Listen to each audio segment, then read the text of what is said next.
Okay. Okay. So let me read the discussion question for this week on cigarettes. I used to be a smoker, so okay, anyways, not anymore. So the prompt says, some have argued that higher cigarette prices do not deter smoking. While there are many arguments both for and against this view, some find that the following argument to be the most persuasive of all, which is the laws of supply and demand indicate that higher prices are ineffective in reducing smoking. In particular, higher cigarette prices will reduce the demand for cigarettes. This reduction in demand will push the equilibrium price back down to its original level. And since the equilibrium price will remain unchanged, smokers will consume the same number of cigarettes. So what do you guys think? Do you agree with this or do you disagree? I Well, think I do agree with this because that is with any supply demand equilibrium formula that which determines the cost, that if the demand is not there, then I feel like supply and demand have to be in equilibrium, and that kind of influences the cost, and that's correctly written. I see what you're saying, but I think that when it comes to this specific topic, since it's cigarettes and it's something that has a lot of government regulations and depends on the country, that it might differ, and because it's like a more complex industry, so to speak. So like cigarettes are addictive, right? So even if the price goes up, maybe consumers will still buy them because they're still addicted to them. You know what I'm saying? So even if the Mm-hmm. price changes and goes but up even if higher, yeah. sorry, but if even if the price is higher, like with a higher price, they are trying to eliminate like the low income consumers who are like, or the consumer who are like already at a verge of like trying to quit or something like that. That might be the another motivation or the another factor to impact them. Like if the person cannot make his like he's like the low income smokers and all, that the price goes up, they will either try find alternative or like try to quit. Yeah, for sure. I mean, I think that if the price goes up, the demand is gonna go down. But that I also think that we need to take into account the like societal government regulations and societal like human behavior part of it, Mm. which is that like addiction that people like I'm addicted and I don't care if it's 5 or 10, like I'm still addicted, so I'm still gonna like consume it. But also government regulations change the way that, so for example, when it comes to tobacco, they put very high taxes That's true. on tobacco, and that's the way to make people not want to buy it as much. So I But think that hasn't brought down the demand for it in It any way. has, it has. It has. Yeah, like by 6%, I read. so. Yeah, I think we touched on cool topics. I think the first one is Vibhuti, you're right. I think if we're like in a vacuum, in a unregulated market, I guess we could just like apply this rule and say we increase the price, that decreases demand, and then it will just go back to the equilibrium price. But I think there are two things we didn't take into account, and that's the things that we just talked about. The first one is like the regulation is like one of the forces that can be applied. I think we saw in the class about like a ceiling price and a floor price. And I think that if like the government for like social welfare, they decide to just like put a floor pricing for healthcare reasons, Mhm.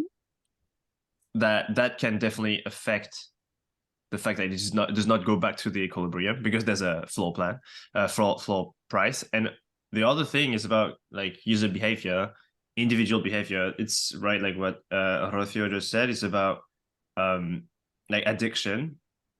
So there will be two behaviors that we can anticipate if we increase the prices. The first one is like irrational thought, like because it's not about utility anymore. It's like because it's not about what does it provide me, and it's all the question of like utility is like how much money I'm willing to pay to get the utility in return. But in this case, because it's something that you're dependent on, like the price that you're willing to pay is actually way higher than this equilibrium. And I, Mhm. yeah, and I just want to close the loop on what Prashant was saying. Is if like something is being regulated in the sense that there's a floor price, 100% there's a threat of substitute that comes in because people who smoke tend to have addictive behavior. So we can definitely see two things: either like them filling the void with another product.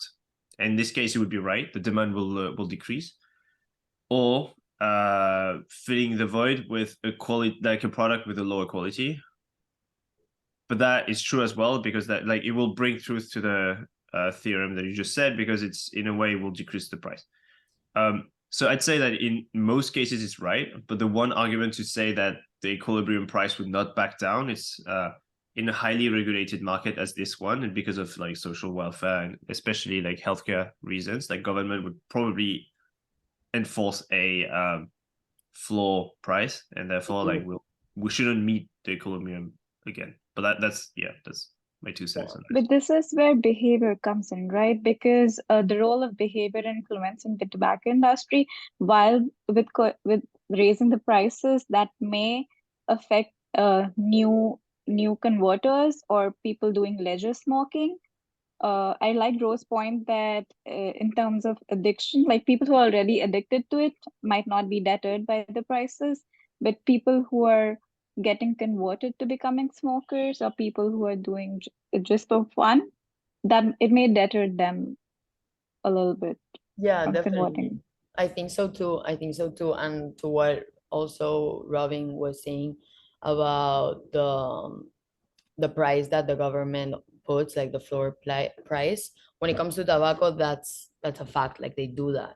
They even use like regulations such as not being able to like advertise it, not being able to advertise like tobacco and like the consumption of tobacco. So Right. like, those things also make the demand be probably lower. But when it comes to that equilibrium, I think it's hard with tobacco because of that floor price. But also I hadn't thought about the substitutes, which That's actually a that's an excellent point because it is a very easy market to enter into. yeah, So even with regulations, we see new entries all the time. So it's so weird despite because a vape is more expensive than tobacco, Yeah. and that's like the substitute and supposedly. that has actually the use has actually increased. 100%, 100%. Yeah, there's not much regulation on it, I don't think, yet. But Right. yeah. So yeah, but in terms of like economically discussing based on I think the curve that he discussed, like Robin was right, in a vacuum, that definitely applies, but in a more practical situation, the real world situation, it is debatable for sure. Yeah, I mean, I did some research before we started the Zoom because I wanted to like, get a little bit of background story of how it works in the US because I didn't know. I know more about Spain. But I did read on an article that 100% like the increase of the prices of tobacco, especially due to the taxes, has decreased the demand a lot. And because of that floor like price that the government like regulates is just like hard to battle with.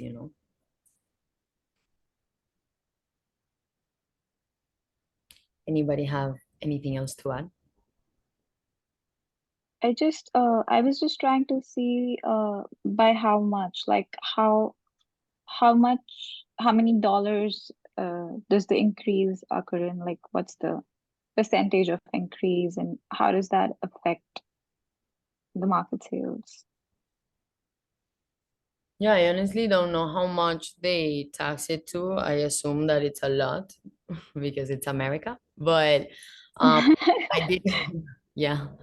But I did read that like the demand, for example, in like higher income countries went down 4%, something like that. Yeah, I And then just for, yeah, you read the same. Google like Australia and New Zealand, these two, like they increased the taxes and prices for tobacco products, and their overall smoking rates have gone down like significantly, like 6-7% Yeah, exactly. for Like, like last year and two.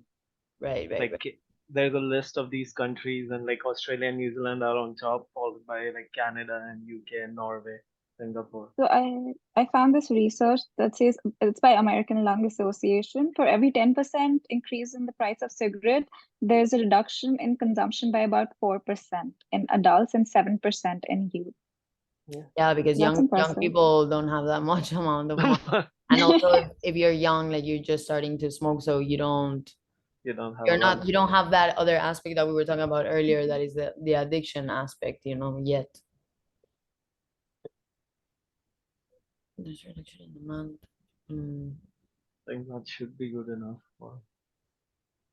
So at the end of the day, the quote that they gave us on the discussion, it's like half agree, half disagree, because it says that since the equilibrium price will remain unchanged, smokers will consume the same number of cigarettes. But we are assuming from what we've read and from our heads that that price is not going to remain unchanged, because, right?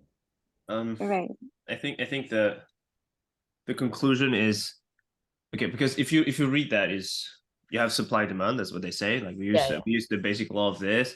If we increase the price by like just like the equilibrium like curves, we should go back into like the meeting point of those two curves, and therefore like the consumption will not change. So from what we just said, it's factually wrong. Yeah. And it's wrong because as you like we just like demonstrated, like we showed that if we increase by 10%, I mean that's one of the research, like there's a 4% decrease. And so why can't we just follow the rule of supply and demand in this case? It's because, I mean, among many factors, but the one that we discussed, the first one is regulation, and the second one is customer behavior, with especially addiction. Yeah.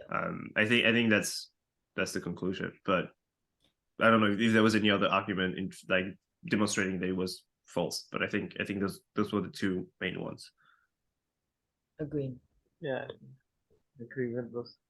That's correct.